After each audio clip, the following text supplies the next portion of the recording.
লাউ আলু ভাজি। লাউ আলু ভাজির জন্য পেঁয়াজ কাঁচামরিচ নিছি। এখন কড়াতে হালকা তেল দিয়ে দেব। তেল দেওয়ার পরে কাঁচামরিচ কুচি,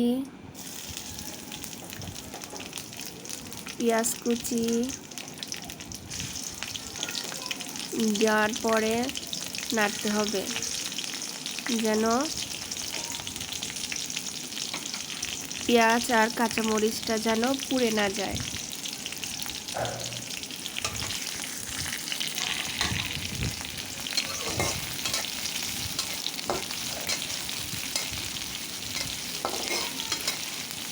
এভাবে নাড়তে নাড়তে পেঁয়াজটা যখন হালকা লালচে কালার আসবে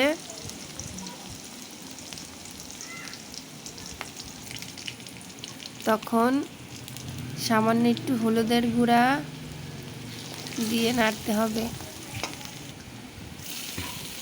লবণ দিয়ে দিলাম।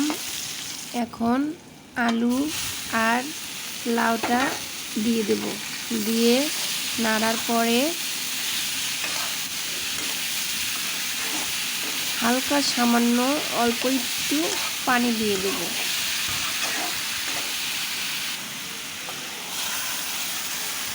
যাতে ভাজিটা একটু নরম হয়, খেতে অনেক মজা লাগে।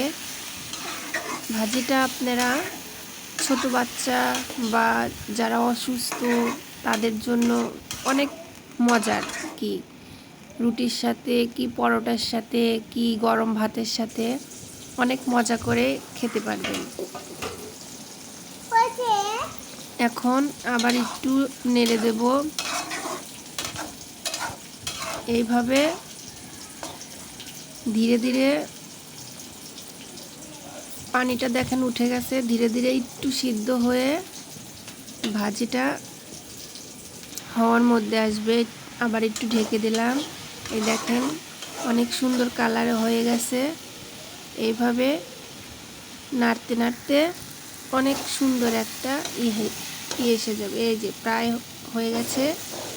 এখন আমার লাউ আর আলু ভাজিটা একদম কমপ্লিট।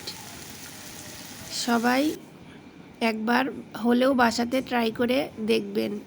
আল্লাহ হাফেজ।